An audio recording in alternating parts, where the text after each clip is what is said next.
Alright, hello, and let's rejoin a metro. There's just a sort of grumpy little cleaner lady. Probably doesn't want to be stuck here, but, you know, she is. She's sort of glitching out on me. She's using it as a gun. Okay. Well, yeah, that's just obviously just a little bit of DLC error. But anyway. I think I can hear some missiles, but, you know, anyway. Let's open this door. We're going to expect the museum. Ooh, paintings. Of course, obviously, this is just some sort of, this is almost like Call of Duty. They've obviously liked the idea from Modern Warfare. And they've obviously in here to sort of enjoy it. Make it fun. Right, so here we have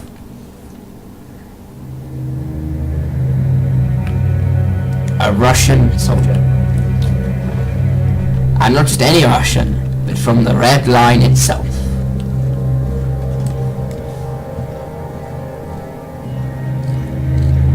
That was one of the most regular sights we see in the metro. And here we have Pavel. Now, you'll all remember Pavel as the great friend, one of the three musketeers that clearly will never betray you as, you know, comradeship in the metro.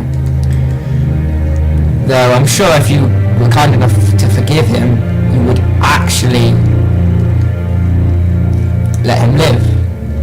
And maybe teach the Dark One about forgiveness that you so sorely need. And here we have Comrade Muesem.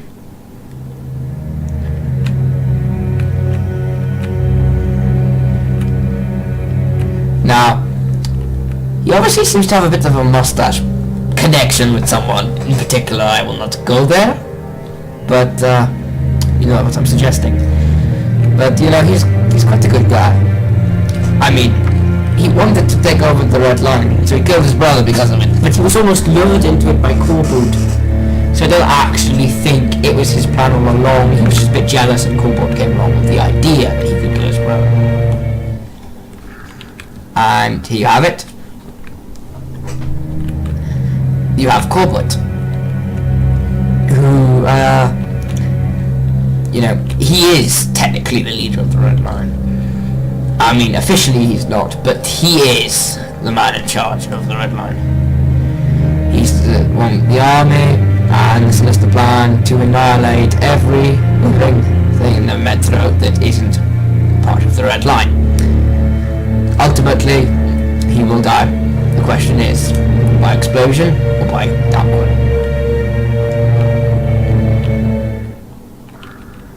Now, here's the Führer of the Fourth Reich. Now, see what I think the Fourth Reich in Metro was a bit underdone. Now, I mean, it didn't get as much attention as sort of the Red Line or the Order got. I mean, the Hansa and the Reich are a bit neglected. Well, I'd say the Hansa have more of a role in the Metro book rather than the game. But as you say, this guy, he's in charge of the Fourth Reich, one of the growing powers in the Metro. Quite powerful, as we've all seen what his heavy troopers can do to the front line of any battlefield. So he obviously is a threat to be reckoned with. And here we have Miller, leader of the Rangers. Sworn to protect humanity from its making the same mistakes again. He's a Spartan soldier. And of course, Spartan soldiers are great warriors, formidable fighters, and that is exactly what Miller is. And of course, either way, he'll either die in D6 with the explosion, or he will remain in his life in a wheelchair. But he will still command the elite Polish Guard. And hopefully that will be enough for a warrior like him. And here we have Ullman. Now Ullman's one of my favourite, just because he's sort of like he's further enough away from the main storyline, but he's also sort of quite close in at the same time, because he's the one you went to take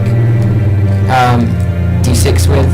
He's the one that died protecting D6. Now I'm not sure, because I'm not sure if you can save him. I think he'll die either in the explosion, or if everyone else, or he will die in the fighting either way, whether or not the Dark Ones come and save you. So I don't think there's much of a good ending for Oman. I'm not sure. And here we have Khan. Now Khan is a philosopher. He can be quite spooky sometimes. He can be quite funny. He'll have nice quotes. He'll always give an insight. He knows all the hidden interworkings of the Metro. And I'm not about war, politics, money. I'm talking like actually what is the inner workings of the Metro. So like the hidden passages, the ghosts of the Metro. He says he's descendants of the Great Khan, perhaps the last reincarnation, as we seem to have destroyed heaven and hell, as he clearly says. Now, is that Anna? I'm gonna hazard a guess that this is Anna, or someone. I've yet to if it is Anna, I'm taking a hunch that it is Anna.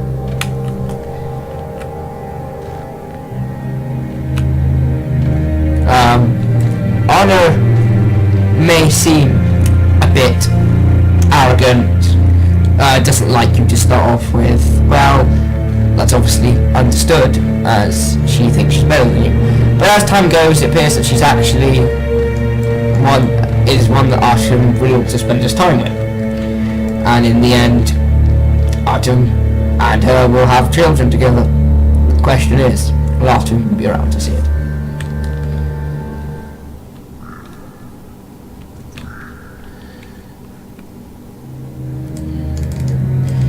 Now, this is your average Reich soldier, armed with his AK-47 that goes through his back, complete with baseball bat, helmet, everything. So basically, they are your average soldier.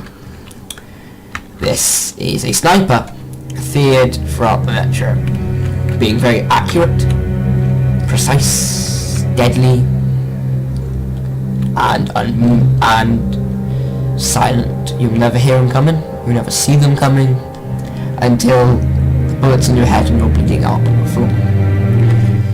And here we have the Reich's heavy soldier. This is the reason why it is feared. These men, they receive so much training. Now the question is whether it's actually combat training or mental training to prepare them for life as serving the Reich. I mean, you know, we've all seen it with Hans and the faction DLC, him with his Gatling gun, defending the Fourth Reich's front lines with only 2 comrades and a motivational speech playing. And he managed to stop the entire Red Line advance down that tunnel. So that is obviously why the Reich are a force to be reckoned with. Now here we have what I believe to be Red Line. This is obviously like a Red Line infantryman. The night vision goggles may suggest he does some scouting, perhaps some sort of sniping maybe. Now these guys are basically cannon fodder. They aren't that good at things, but you throw them at the front line, eventually sheer weight of numbers will break through. Now this is the officer. Tell by the stern facial expression that you really shouldn't mess with him. I'm sure that he has some order to shoot any Red Line soldier that runs away from the front line, as that is a very communist approach to things. Well, very Stalin approach to things, not just communist. No, I'm sure I've just given communism a bad name. And this is the heavy. Now, it looks a bit not that serious as the Reich one, but I'm sure you wouldn't want to run into him, and I'm sure he's capable of defending a front line, attacking the front line, holding a position, or even just defending a station, being an enforcer, just to look tough. And I'm sure that the red line use him effectively. Now, here we are. Here we have your average ranger, sort of chilling around the base. You know, this guy looks like he's not getting up to fighting or defending. So if he's sort of like, he'll be the door guard at D6, or no, he'll be sort of by the front entrance on the monorail, just sort of like keeping things under control. He's not probably going to go into any fighting, though he will be prepared to fight. Now, this is more of your, I mean, he's got the machete for defending himself. He's got some sort of shotgun. Also, so maybe he'll be like, he's got like the face mask. So I think he might be more of a close quarters ranger or something. And I'm sure he'll be a fun one to encounter if you try to take D6 or Polis from his box.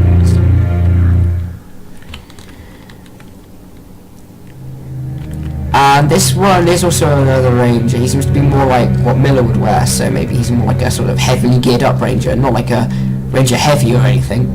I mean, I don't remember seeing too many ranger heavies, but judging by his sort of appearance, he would look like he would be quite heavy, but also very maneuverable at the same time. So you'd be going against some guy that's quite armoured. He could defend a station, protect people, bash people around, and you know, he can also move quite quickly, so there might not be time. And then here we have the male shrimp, and these guys, quite interesting, really. You wonder, do they really come from shrimps, or do they just, because they're not in life, do they just act like shrimps?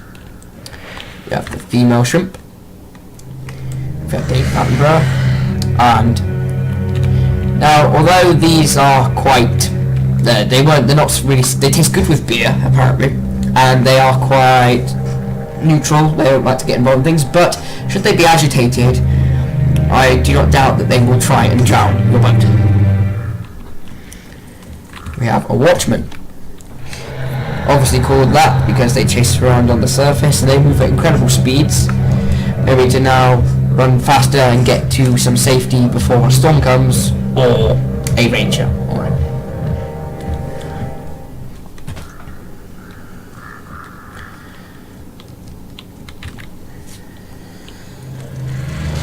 Now, I'm sure those of you who watch my other videos, you would know this as the scorpion. It's almost like sort of a spider crossed with a scorpion. No, I would say that it resembles more of a scorpion. It's just an enlarged, more irradiated version, mutated.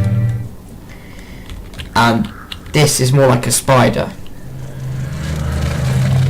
Now, I'm not sure whether this is just like a female version of the scorpion. It's a female counterpart, but I'm pretty sure it resembles a spider. So, it is a spider. It's gonna give anyone arachnophobia, I would say, not just the people who don't naturally have it. Now, I would say this is an Osalis. I'm not 100% accurate. They do vary in colour, I'll admit, but these do seem to be like Osalis, which are obviously perhaps the biggest infestation in the metro. They're very scary, and many good men have fallen to them, despite them not being that worthy of an opponent. Now, you'll remember this. It will give off almost like a sonic shout that will end up shaking your head, and you will be distracted, your mind will be elsewhere, your head still throbbing, and in that time, its other counterpart, the Osalis, will creep up on you and try and kill you. And here is another Osalis. I think this is the more correct version. But you can call it Nautilus as well. This will probably overrun many a station, and it lurks beneath the uncleared tunnels of the metro. And now we move on to the Mama Bear, most famous for its appearance in the end of the Botanical Gardens. Now, she probably will kill to get food and to protect her children. I dare say there is a gentler soul in there, one that will care for her children. So maybe she does deserve a chance of forgiveness despite trying to kill you. And here we have a demon, a bastard, or whatever you want to call it. It is apparently from a cat. Basically, it has a feline approach to things, though it has its paws raised like that. It's quite a feline approach to things. So maybe it is a cat, maybe it isn't a cat. You won't know until they release I don't know, an autopsy on it, or next to a cat, and they can actually see that it's part of a cat family.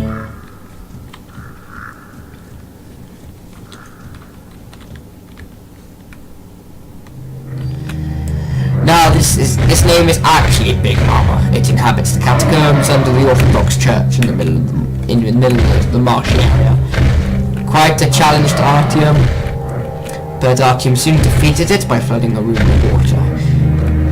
It is quite vulnerable at the back and the floppy fat bit. So overall, if you know where to hit it, it isn't that tough an opponent. And here we have I would call this more like a fungi shrimp.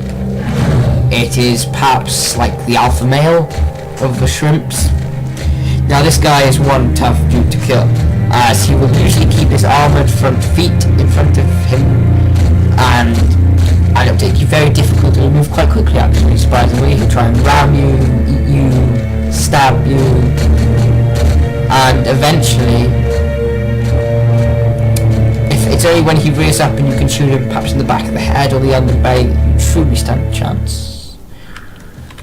Thank you for